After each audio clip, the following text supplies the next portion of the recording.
మేమైతే గోవాడి నుంచి లోడ్ తీసుకొస్తున్నాం, సిల్వర్ పౌడర్ లోడ్ ఇది హైదరాబాద్ కి. అయితే అక్కడ ఎక్కడ వర్షం లేదు. ఇక్కడ రాజమండ్రి రాగానే తగులుకుంది. దేవరపల్లి బైపాస్ దగ్గర ఆగినాం మేము.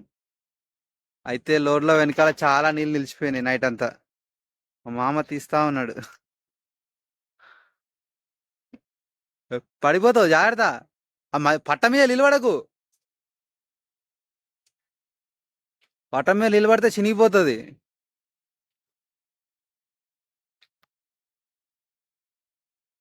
మా మామ పొద్దు పొద్దుగాలనే ఈ పని పెట్టుకున్నాడు ఇవాళ.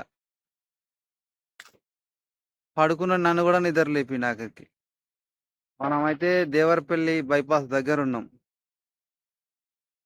ఇక్కడ పార్కింగ్ ఉంది కదా బ్రిడ్జ్ కింద, ఇక రైట్ నుంచి తీసుకుంటే ఖమ్మం పోతుంది.